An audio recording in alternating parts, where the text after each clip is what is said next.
You all this evening, and if you haven't been over to the yard sale yet, it's quite the place over in the Knock right now. It's piles and piles and piles, miles of piles over there. But definitely, if you get a chance after you got a little time, you want to go take a gander, please do. That'll be tomorrow from 9 to 3, Friday 9 to 3, Saturday 9 to 3. So we're looking forward to that to benefit the Eastside Food Pantry. Saturday morning, we have the men's breakfast at 7:30, and we'll look forward to that. And hey, that's why we're calling it Wake Up. No, he's awake. Yeah. It's the rest Well, of the family. part of our reason for doing it at 7:30 is because of the yard sale. So if any of us need to be at the yard sale, we can get over there. But so yeah. Hey man, I'll take it. So you know. You hurt Teresa? No, I didn't hurt Teresa.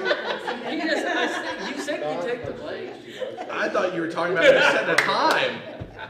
No, I was like, oh my goodness, what happened? Spring cleanup week, work week is next week. And there are various things out on the board out there to be done. If you have any questions about those things, want to be part of those things, just let me or Debbie Short know. Then as well, Saturday, May 2nd at 9:30, we'll have an activity building growing in prayer workshop at Growing Prayer in the local church. We'll look forward to that. And then revival will begin on May 3rd through the 6th. And it'll be a really good time together in that regard. So also next Tuesday, Prime Timers is meeting at Sayboys. So Prime Timers at Sayboys, and that'll be at 12 o'clock. So just note that in that way. We are finishing out Nehemiah tonight, and I know some of the weeks we've not read out of the chapters in their fullness. I do want to read Nehemiah. I want to say Jeremiah, it's too close. Nehemiah 13, and it's a little lengthy, but not too bad. And so I invite you to join me in Nehemiah 13, and I want you to watch out as we're reading this. You have the study guide before you, but you're going to see some things about Nehemiah and what he's doing, what's going on, and just pay attention to that as we move through. So Nehemiah 13, 1 through 31. On that same day, as the book of Moses was being read to the people, the passage was found that said no Ammonite or Moabite should ever be permitted to enter the assembly of God. For they had not provided the Israelites with food and water in the wilderness. Instead, they hired Balaam to curse them, though our God turned the curse into a blessing. When this passage of the law was read, all those of foreign descent were immediately excluded from the assembly.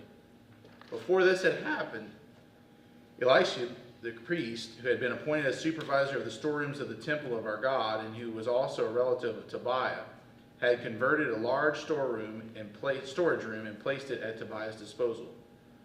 The room had previously been used for storing the grain offerings, the frankincense, various articles for the temple, and the tithes of grain, new wine, and olive oil, which were prescribed for the Levites, the singers, and the gatekeepers, as well as the offerings for the priests. I was not in Jerusalem at that time, for I had returned to King Artaxerxes of Babylon in the 32nd year of his reign, though I later asked his permission to return. When I arrived back in Jerusalem, I learned about Elisha's evil deed in providing Tobiah with a room in the courtyards of the temple of God. I became very upset and threw all of Tobiah's belongings out of the room. Then I demanded that the rooms be purified, and I brought back the articles for God's temple, the grain offerings and the frankincense. I also discovered that the Levites had not been given their prescribed portions of food, so they and the singers who were to conduct the worship services had all returned to work their fields. I immediately confronted the leaders and demanded, why has the temple of God been neglected? Then I called all the Levites back again and restored them to their proper duties. And once more all the people of Judah began bringing their tithes of grain, new wine, and olive oil to the temple storerooms. I assigned supervisors for the storerooms: Shelmiah the priest, Zadok the scribe, and Pedadiah, one of the Levites. And I appointed Hanan, son of Zaccur, and the grandson of Mattaniah as their assistant. These men had an excellent reputation, and it was their job to make honest distributions to their fellow Levites. Remember this good deed, O my God, and do not forget all that I have faithfully done for the temple of my God and its services. In those days I saw men of Judah treading out their wine presses on the Sabbath. They were also bringing in grain, loading it on donkeys, and bringing their wine, grapes, figs, and all sorts of produce to Jerusalem to sell on the Sabbath. So I rebuked them for selling their produce on that day. Some men from Tyre who lived in Jerusalem were bringing in fish and all kinds of merchandise. They were selling it on the Sabbath to the people of Judah and in Jerusalem at that. So I confronted the nobles of Judah. Why are you profaning the Sabbath in this evil way, I asked. Wasn't it just this sort of thing that your ancestors did that caused our God to bring all this trouble upon us in our city? Now you are bringing even more wrath upon Israel by permitting the Sabbath to be desecrated in this way. Then I commanded that the gates of Jerusalem should be shut as darkness fell every Friday evening, not to be opened until the Sabbath ended. I sent some of my own servants to guard the gates so that no merchandise could be brought in on the Sabbath day. The merchants and tradesmen with a variety of wares camped outside Jerusalem once or twice. But I spoke sharply to them and said, "What are you doing out here camping around the wall? If you do this again, I will arrest you." And that was the last time they came on the Sabbath. Then I commanded the Levites to purify themselves and to guard the gates in order to preserve the holiness of the Sabbath. Remember this good deed also, O my God. Have compassion on me according to your great and unfailing love.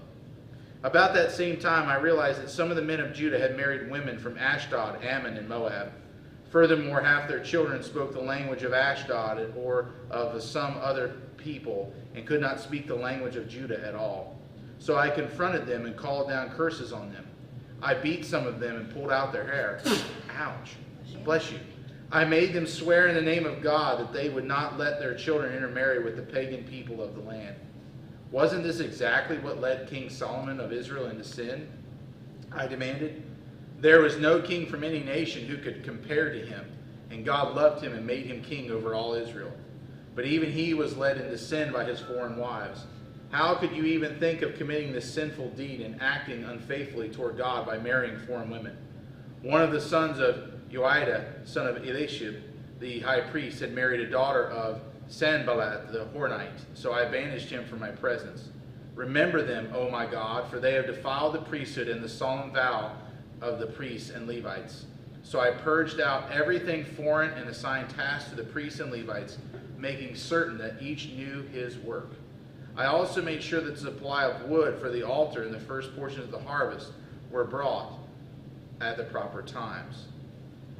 Remember this in my favor, oh my God. So a lot's gone on. What is a key thing there that happened? Where did Nehemiah go? He went back to work. He went back to work with the king, with King Artaxerxes, right? But then he comes back. He comes back to Jerusalem. Why did he come back? Check up on him. To check up on him, and I imagine he probably had received word that things were in a really bad way. I would assume he had received a letter that things were really, really bad. So, what did you see or hear here in Nehemiah 13? We know Nehemiah had gone back to serve Artaxerxes, but then he came back to Jerusalem. What did we hear? What happened? They were as bad as they were when Moses was around. Pretty much, like isn't it amazing? They had all these great moments, and then it's just like bam, they turn right back around, right? Bam, we're going the wrong way, right? Yes. Yeah. So how did that play out? What is the first thing? And this may not be part of the piece that we see really well here, but look in the first 3 verses. What is something they do? What do they do? Work on the Sabbath. That's a little bit later. We're going to get to there. Yes, we are. They read about Moses, so they get rid of all the Ammonites, the Moabites, and the foreign people who come back at the end. But what's the issue there? I mean, were they technically wrong to read the scriptures and to see how the Ammonites and the Moabites had mistreated them and not allowed them through? Was that to be their response?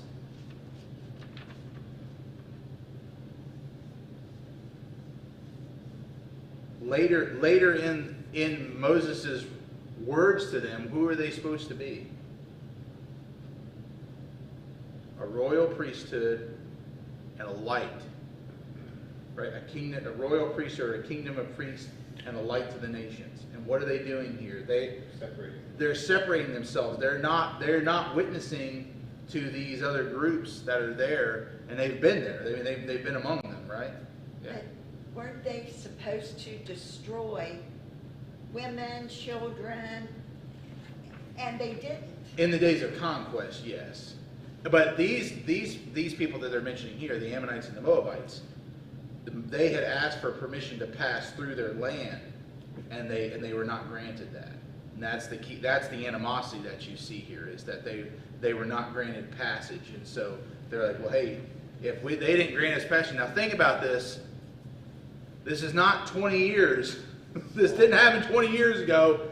We're talking hundreds of years. Hundreds of years. The Exodus is in like 960, 930. We're talking this period. If Jerusalem falls in 586, we're talking 516 when this is taken. Maybe a little bit later than that. So you're talking almost basically, you might as well say 500 years. Okay, Joshua's already dead, right? Oh yeah. He's way gone. David's dead. Solomon's dead. Probably Jehoiakim, who was the king. He's also gone at this point as well. Yeah, he's when the Babylonians come. Yeah. Well, things went downhill when Elisha got the head. Who appointed him? I believe Nehemiah appointed him. So he appointed the guy that took everything down. Yeah, I think because some of them were his family. As we've been looking in Nehemiah, some of them were his own family, and he had trusted them. And they, that's kind of like Moses and Aaron, right? Moses goes up on the mountain, and while he's gone, Aaron's there leading the people, and he says, well, somehow this calf came out of the fire. I don't know how that happened. Peer pressure. Come on now. The calf just showed up out of nowhere. Come on now.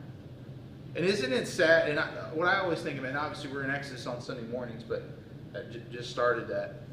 Isn't it sad how Israel in that moment was willing to bow before a golden calf, and they had seen signs of God move? Yes. I mean, think about that. They saw the plagues, how they were not affected by the plagues. Stephanie, I need to shut that. I'll do it. I got you. But think about it. They saw the plagues. They saw the plagues. They saw the Red Sea. Can you imagine passing through? Is that better? Thank you. Yeah. They saw literally. They saw a body of water be split down the middle, for them to take everything with them that they had and to go through that. Miracles. But Pastor, we throw stones at them, but we do the very same thing. Very true. We see miracles performed every day, and yet we take for granted. Yeah, we do. So we see that in the first verse. What else do you see here? What happens? And Ron, you're right. Everything's like flipped right around. This whole time, it's all flipped. What else do you see? What did they let Tobiah do? What did they let him do? The grain offerings. He took the storehouse for the temple and turned it into an apartment. Yeah, he made an apartment in the temple. Now, if you read the history of Israel, I don't believe anybody ever spent the night in the tabernacle or the temple, but one person. Samuel would sleep in the area there, and Joshua would sleep at the door. Right. But to actually, in the temple itself, I don't believe there ever was anybody given such a place, right? Even the high priest didn't live in the temple. That didn't happen. But what's the bigger problem here? It's not merely that he's got an apartment, but what did he interrupt? It's the storehouse for all store the offerings, the food for the Levites, Yes. the vessels everything you would need to run the temple was in that room. Right. Commerce, yeah. Yeah. So everything that was used in the daily happenings of the temple, everything that was used, yeah, everything. So Tobiah wanted an apartment in the temple, and he really messed up everything else, and we're going to see some more of that. What's next? People stop. Well, before we go there, so Nehemiah gets back, looking in verses 6 through 9. Nehemiah gets back, and what does he do with Tobiah? He kicks him out, Throws right? everything out. He kicks him out of there. He's like, he's gone. He's done. And what does that remind you of? Does it remind you of anything? Jesus cleared the temple. Jesus clearing the temple. We're going to talk about that here in a little while. Because actually Scripture tells us that Jesus cleared the temple not once, twice. Twice. And so we'll talk about that in a little bit. So, then what happens down in verse 10? What happened? People stopped supporting the Levites and the Levites. So the Levites, so the singers and we'll call them the sacrificers just for intents purposes.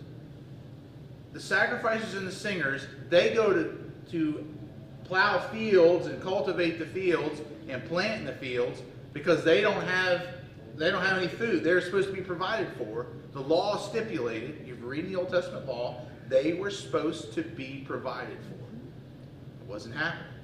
But here's the problem. If they're out tending the field, then the temple's mute, right? There's nothing going on there. So you show up at the temple and it probably says closed, right? We'll be back at 3. Maybe, right? But if Tobias couldn't, he wouldn't let him store anything to do it. Right. They couldn't do their job because they didn't have anything. Yeah, he had interrupted the whole process, the whole place, yes. But nobody made it a priority to come bring the stuff they needed. I mean, Correct. The whole city didn't do, no one made it a priority to make the temple Correct. work, function. Correct.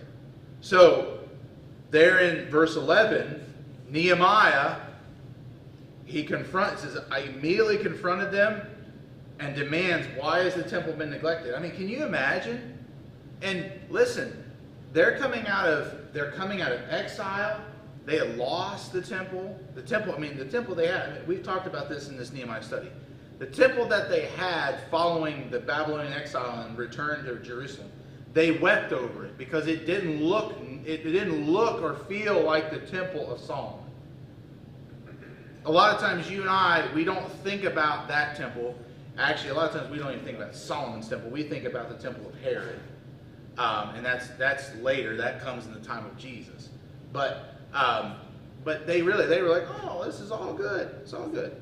So then, what did Nehemiah do? He calls them back. They start bringing in their offerings, and then what does he do?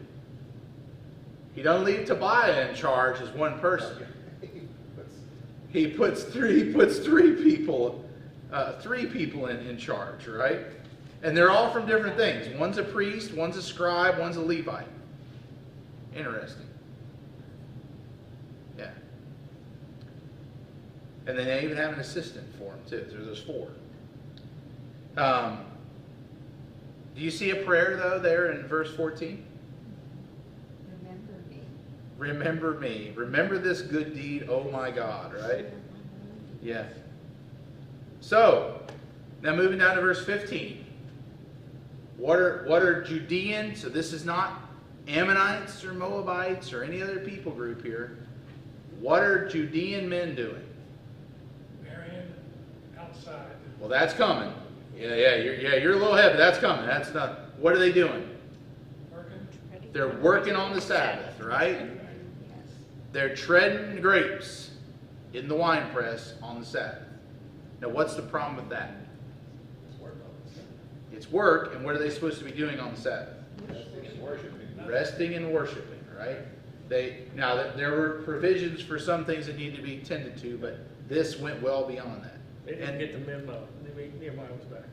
Yeah, they didn't get the memo. They didn't have it. They didn't have it. And look at this.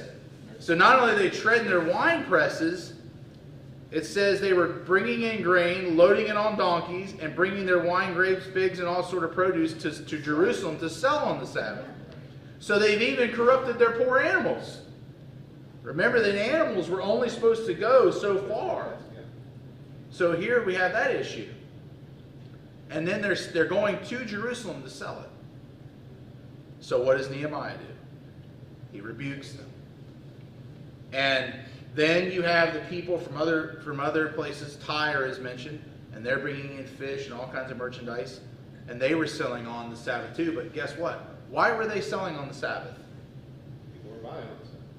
People were about. It didn't matter to the Judeans. So guess what? They were coming. They're- Why not? Right? If the Judeans are if they're gonna buy and sell on the Sabbath, why should the people of Tyre not do it either? Right.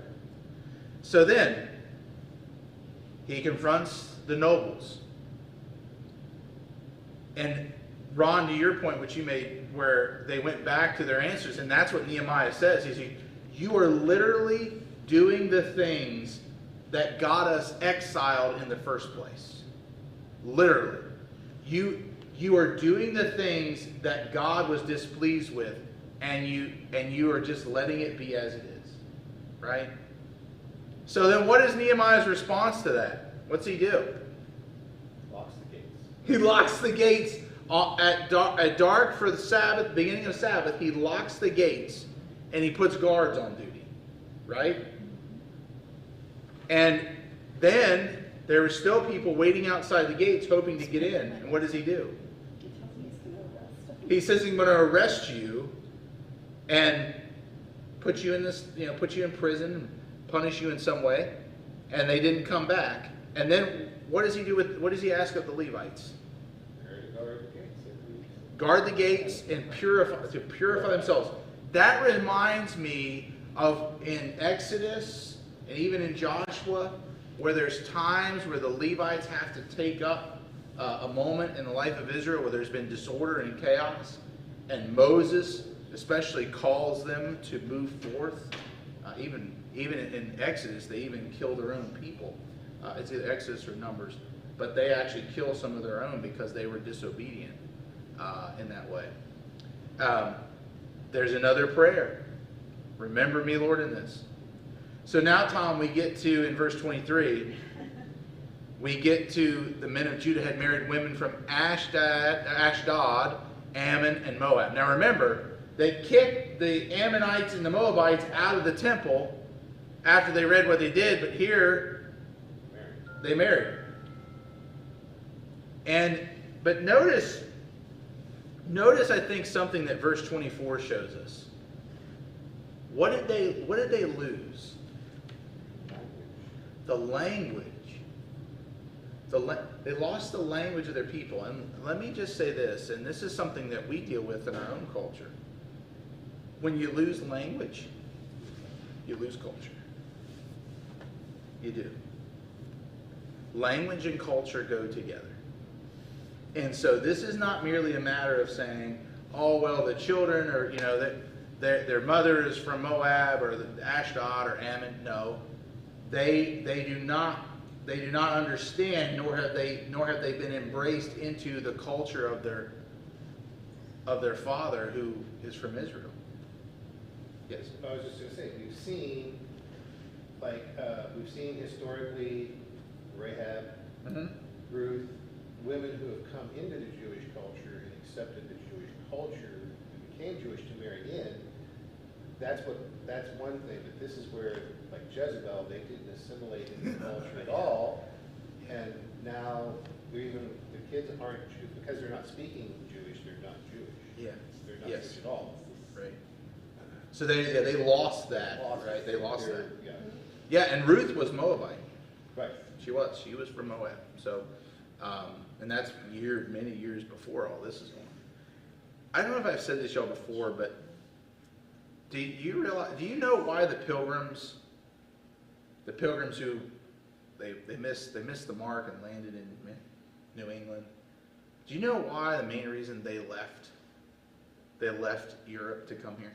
Yeah, the children were speaking Dutch and not English. Yes, and because they had left and went to Holland, and Holland was changing their children, and their children were losing the culture that they they had wanted to preserve and for them to hold on to. And that's ultimately why they came to America. Because they wanted them to be in a place where they could form and forge the culture to remember what and who they were. And so you're seeing that here too. So this is where it gets a little wild. What does it say Nehemiah did? Scott, you've been all right here, buddy. Yeah, pull out the hair. He pulled out their hair. My goodness. Oh my. Women or the men? I'm assuming this is the men of Judah. And they probably pulled out the hair on their beards Oh too. my. Oh. Says They he, did that I to- beat some. You know, they did that to Jesus. Yeah, they did. Yeah. I beat some of them and I pulled out their hair. Wow. That's a severe flogging, right? I mean, He was really angry. He was. And then he says, I made them swear in the name of God that they would not let their children intermarry with the pagan people of the land. So he's saying, you may have done this with Ashdod, Ammon, and Moab, but do not let the generations go forth from here. Have your children marry Judeans so that they can carry forward the language and the tradition. Now, let's be honest about this here. Judeans by this point had begun to really start to lose their language too. They had been in Babylon, and then the Persians spoke Farsi, which Farsi still spoke today. Iran actually is where the language Farsi still exists today, and so they probably picked up some of that, and then Greek would start to become the language. That's why, if you've ever heard, well, there's a Hebrew Old Testament and a Greek Old Testament called the Septuagint. That eventually the Jewish people, many of them get to a place they don't know the original language, and so they translate into Greek because that's what they knew. And that was translated in Alexandria, Egypt, years later. But they were wanting to preserve their tradition and have it so they could learn it in such a way, which is very similar to us having translations of the Bible in language that we're seeking to carry it forward from the original language, but be able to understand it and live into it, apply it, and those type of things. But notice, isn't it something where he's talking about the intermarriage, and who does he use as an illustration? There in verse 26. Who does he use? Solomon. Oh, that's true. He uses Solomon as the example of what intermarriage will do to you. Solomon lost out because of that. He did. He had been given great wisdom, but due to his having, was it 600? 600 wives, or 300, it was something crazy. It's in the hundreds. And concubines, right? Yeah. And many of those were political maneuvers, but still, he was engaged in these relationships with foreign women and foreign people, foreign kings. And it led to his demise. In fact, it broke the nation of Israel, split it in two, not long after his death. So he uses him as an example here. And look at this. The son of the high priest, Joiada, he had married a Horonite. And so he banished him from his presence in that way, for they defiled the priesthood. And he keeps going and doing all these different things. So I have to say to you all, as we've been journeying through Nehemiah, there's been highs and lows, and really this is a low. Nehemiah had come back, they rebuilt the wall, they brought some order and stability as God had called him to do it. They saw some really good things, response to the law, covenanting with the law and saying, Lord, we're going to serve you. We see our wrongdoing. We see our need for you. And then, as Ron said, it flipped fast. And Been in a terrible mood this whole chapter. yeah. I mean, yeah, his mood is shown forth not just in his words. I mean, he actually went to fisticuffs, right? Yeah. And But it is interesting, 3 times in Nehemiah 13, he asks God to remember him with favor. Kind of reminds me of Moses, a little bit there. Because Moses has to put up with Israel in the wilderness, right? As they're approaching the land. And, you know, there's times where Moses wants to throw the towel in, but he doesn't. He continues to be a shepherd. There's times even where the Lord kind of wants to throw the towel in, and he just says, you know, we're going to keep rolling here. Moses pleads, right? But as your paper says, the book includes this to really affirm Nehemiah. Nehemiah had sought to be used of the Lord in the ways to see his people brought back, to be put back into covenant with God. And as it says there, it's a cautionary tale for us and the difficulties we may face and the rebellion of heart that we need to guard against. I have to say, a lot of times, even in our lives, we're always looking for an external enemy. Like, that's what we're always looking for. And I'm talking for us as individuals, but then also for as a congregation, as Christian people, as the church. But many times, we don't need to be so much worried about what's outside of the body. We need to be more concerned about what's going on within. And who are we? What are we? Maybe what are we lacking? What are we willing to lose? What are we willing to give up in order to somehow continue forward in those ways? But Jesus showed forth a righteous indignation when he cleared out the temple. And there's 2 separate times, as I said to you all, in the Gospels. There's the earliest one. Which one do you think is the earliest one where Jesus cleanses the temple? And it occurs in all 4 Gospels, the cleansing of the temple. But one Gospel records an earlier time, and then the 3 of them record another one. So which one do you think is recording an earlier one? Correct. John 2. And it's not just because it's up toward the beginning. Because he's always different than the other 3. Yeah. But John 2, so if you want to turn there, John 2:13, I want to read this with you. John 2:13 through 22. So this is earlier in Jesus. This is actually, think about this. In the Gospel of John, this is right after Jesus turned the water into wine. There's no triumphal entry here. There's no triumphal entry. This is early on in Jesus' ministry.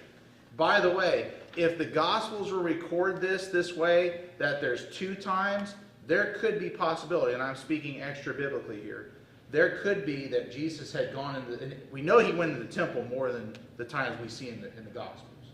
He's a good Jew. He's a faithful Jew. Guess what he's going to do? He's going to go to the temple every year of his life. At least once, if not more. He's going to go to the festivals and be part of the festivals because he lived in those things. He believed in those things. He was faithful in those things. He could have cleansed the temple even more than these two examples given to us. But this is what John 2 talks about. It was nearly time for the Jewish Passover celebration. So Jesus went to Jerusalem, and in the temple area he saw merchants selling cattle, sheep, and doves for sacrifices. He also saw dealers at tables exchanging foreign money. Jesus made a whip from some ropes and chased them all out of the temple. He drove out the sheep and cattle, scattered the money changers' coins over the floor, and turned over their tables. Then going over to the people who sold doves, he told them, "Get these things out of here. Stop turning my Father's house into a marketplace." Then his disciples remembered this prophecy from Scriptures. Passion for God's house will consume me. But the Jewish leaders demanded, "What are you doing? If God gave you authority to do this, show us a miraculous sign to prove it." "All right," Jesus replied. "Destroy this temple, and in 3 days I will raise it up." "What?" they exclaimed. "It has taken 46 years to build this temple, and you can rebuild it in 3 days?" But when Jesus said this temple, he meant his own body.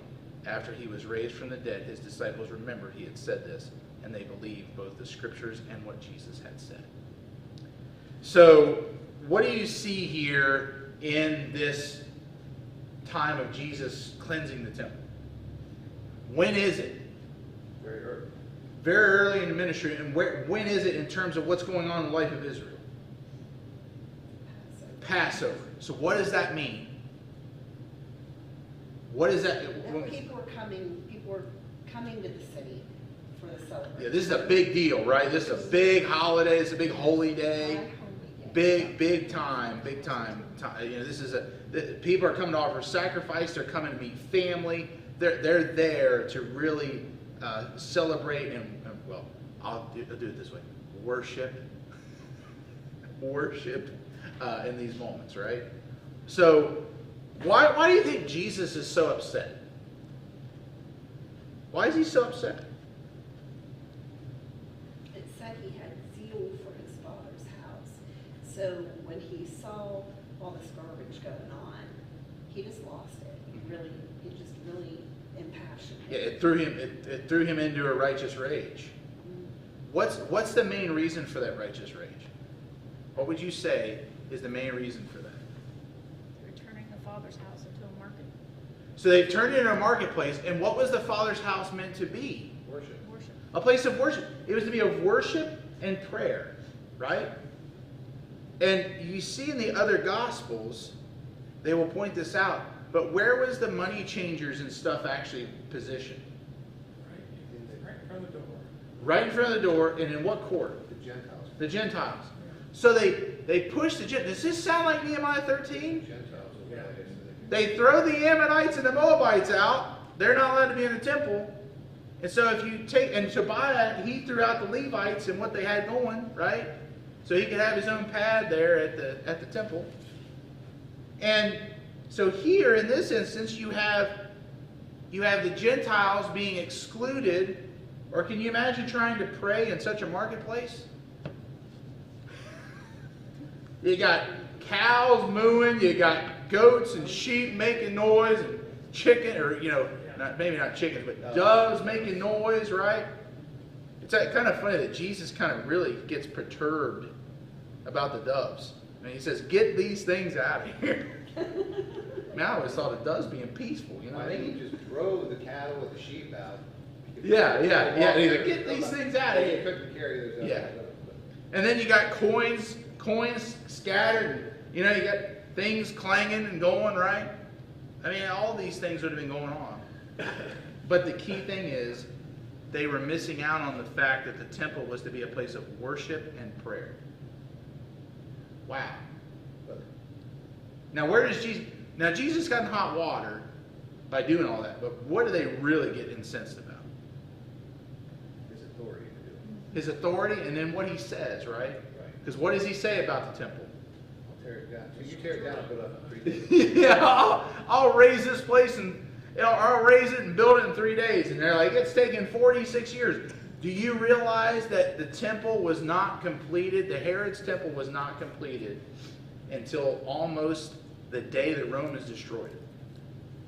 Now, we've talked about that before, but the Romans, the part of the reason why the Romans had to come in, the revolts were going on, the economy was becoming so bad because the Masons and the people who were building the temple, their jobs were ending.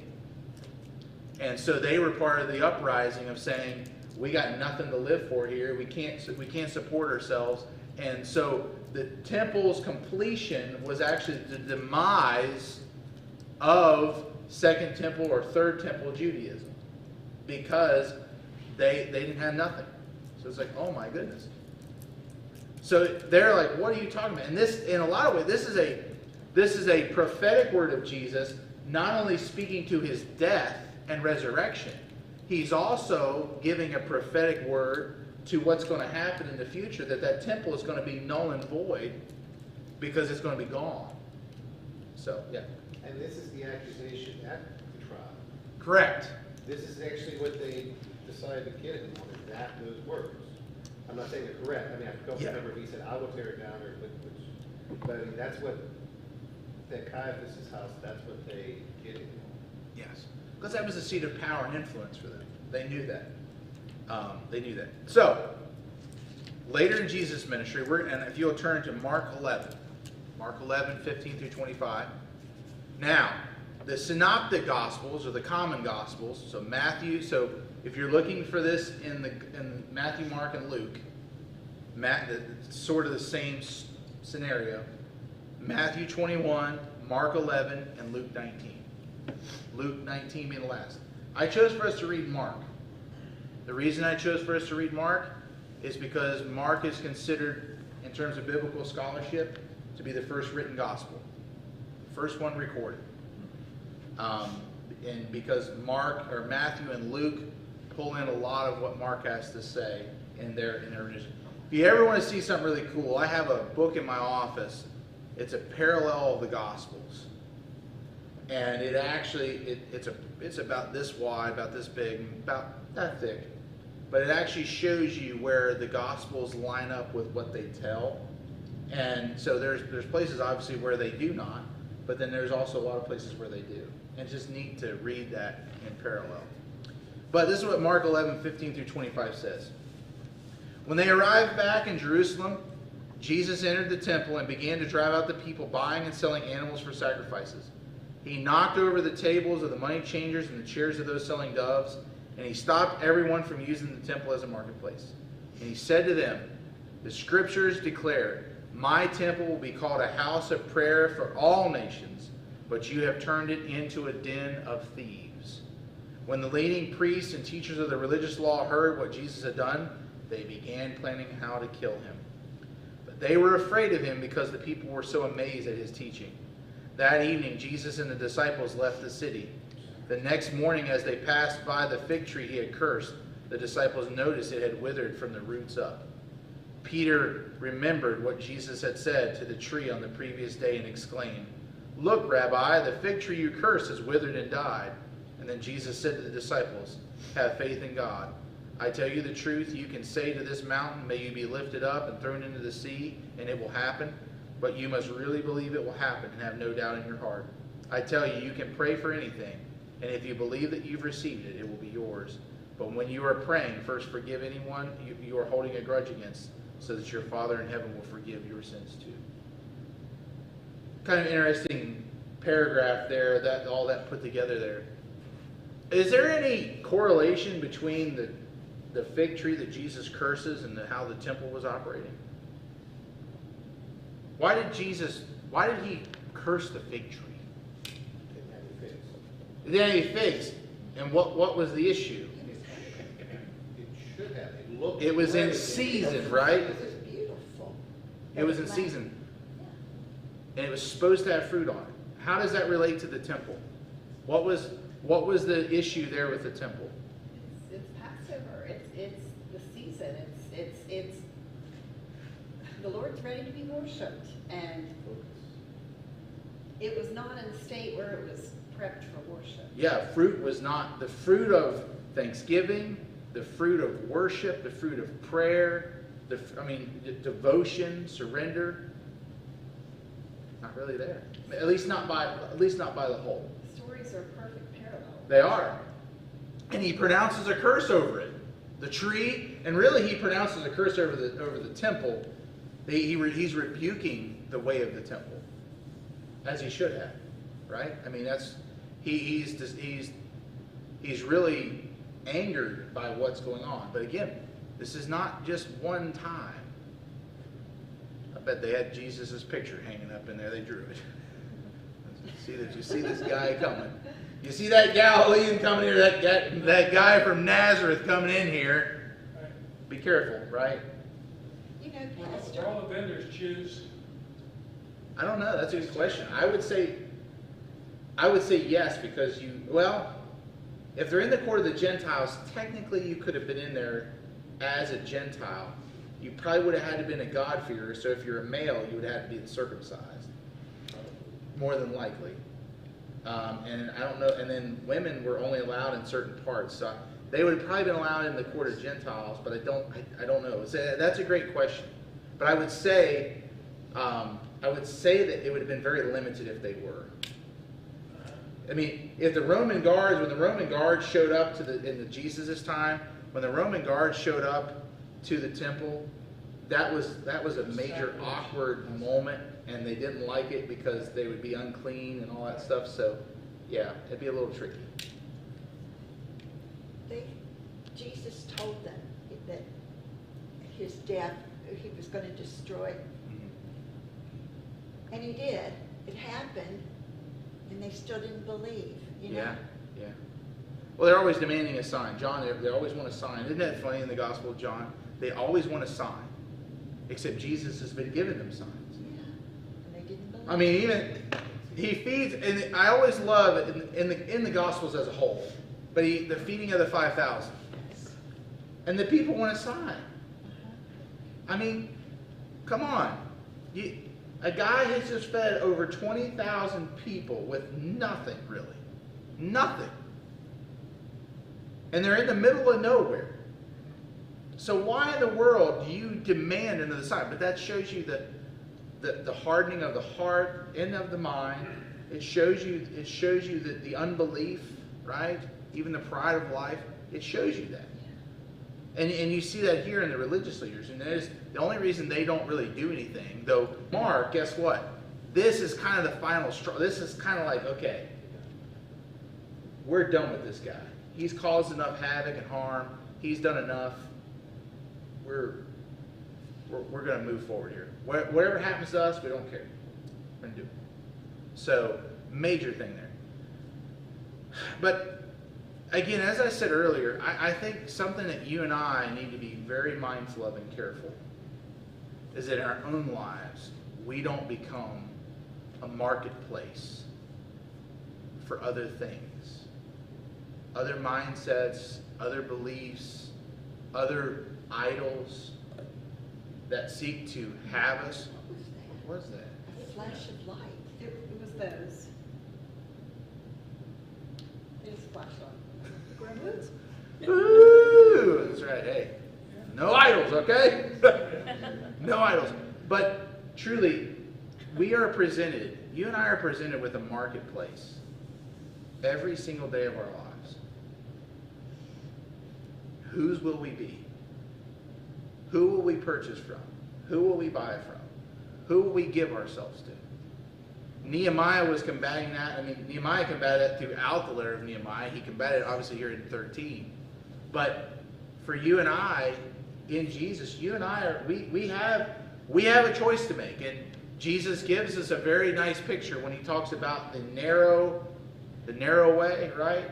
The broad way that leads to despair and destruction, and the narrow way and the narrow gate. And he is the narrow gate. Right?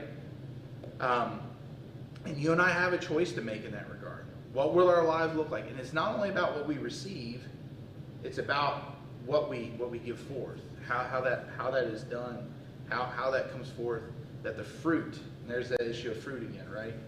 I don't want to be, listen, and I know you don't either, you don't want to be the cursed fig tree.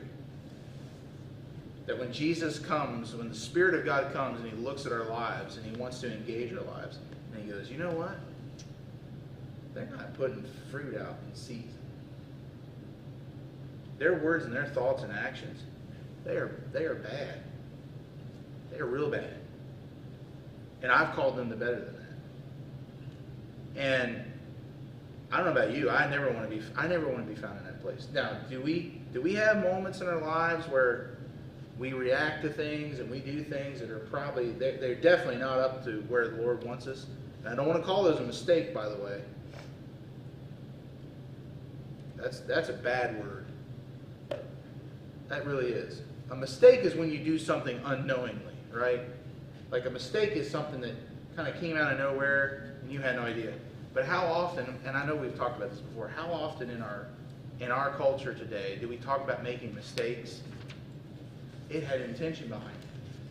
Mistakes are not things that have intention behind them. Unless it's something you've done that you don't know fully the extent. But most of the time, even when people issue a public apology about things, I guess I'll put apology in quotation marks. They usually use the word mistake, even though they've done something perhaps really heinous or very, very wrong that's harmed another. That's not a mistake, my brothers and sisters. That's sin. You have wronged another. You have sinned against another. And we need to see that for what it is. And we as followers of Jesus need to make sure that we're not falling in the trap of just saying, well, I made mistakes. No. If you and I fall out of line with who he is and what he has for us, we've sinned against him. Maybe we've sinned against another. And we got to own that. We got to say, Lord, forgive me. We need to be like the man, the tax collector who's in the temple. And what did he do? He beats his chest.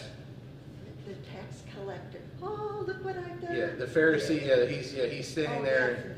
Look at me, look at me, look at me, right? Oh, forgive me. Forgive me. Yes. Yes. So we do have to be careful in that regard. And, even as we gather as the body of Christ, we do a lot of things as a congregation. We do a lot of great things. A lot of great things that are even beyond worship and prayer. But our worship and prayer should define everything else we do. And I mean that. Like, in our worship and our seeking and our hunger and thirst, it should define everything else that we do. Yeah, somebody out on the side. But nonetheless, Nehemiah is a great example for us, and I pray that we've enjoyed being in Nehemiah along the way, seeing one who sought the Lord in prayer as he made decisions, and not only for himself but for the nation, for Judeans along the way.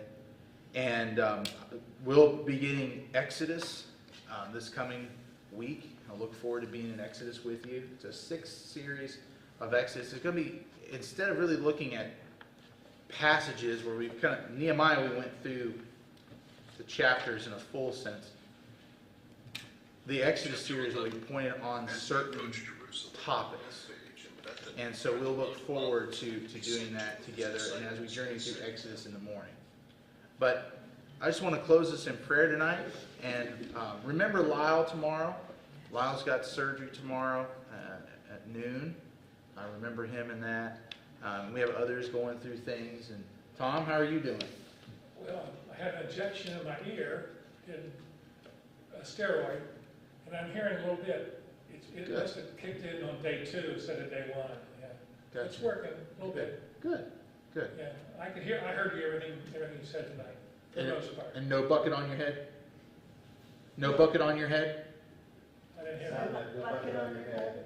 Oh, no, right now there's not. Oh, good. Good. Put your right ear. Good. Yeah. So I'm hearing a little bit. Good. I joked with him, was that last week, or the last thing was last week. He said he was having trouble with his hearing, and he felt like he had a bucket on his head. And I told him, do not sing the Marine hymn, Right. because of Gomer Pyle singing with the bucket on his head, okay? He knew what I was talking about. Lois, you were kind of, I don't know what you're talking about. Tom got that right away. Tom knew, He yeah. did, yeah. So no from the halls of Montezuma, all right? But, We had helmets. that's right. But let's remember Tom too, and we have as I said, others in our church dealing with things. Teresa, we remember her, obviously, with things here that just took place. So, would you pray with me this evening? Father, we are grateful for this time that we've had to be in your word. Thank you for your servant Nehemiah. Lord, we garner much from his life. And Lord, would you help us to be people who seek you in prayer in and through all things? Help us to be faithful. And Lord, there is a marketplace that's put before us each and every day to seek after many things. But may we know that you are the one that we need. You are the one that provides. You are the one who gives. You are the one who saves. You are the one who delivers. You are the one who empowers. You are the one who truly loves us and desires our good. So help us. Help us. And Lord, if there's things in our lives that you need to come through like you did in cleansing the temple, and to say these things need to be gone, would you show us that? And I'm not even just asking for that to be merely in these moments as we're gathered together and as we're praying to you. But Lord, in the weeks ahead, would you show us things that just need to be torn asunder, that need to be shouted out, that need to be they need to be kicked out of our lives because they don't offer us anything. Maybe that's bad memories, maybe that's hurts, maybe that's habits, maybe that's relationships of some kind. Lord, there's so many avenues that can be. But would you come and just truly shake us up as we need. Lord, we ask that you'd be with various ones in our church who are going through various things, and we think physically of Lyle tomorrow with a procedure, and also for Tom is seeking to have his hearing restored. We're thankful for the work of the steroid injection. We ask, Lord, that would bless him and help him. Would it do that? And Lord, others going through treatments and who've had procedures on the horizon, and just, Lord, the things that are there before them, we just ask for your healing and strength to come. Lord, we pray that you'd be with others just dealing with life and just the burdens and the concerns and even the joys. And Lord, help us to seek you in and through all those things. May your will and your way be done. We pray all these things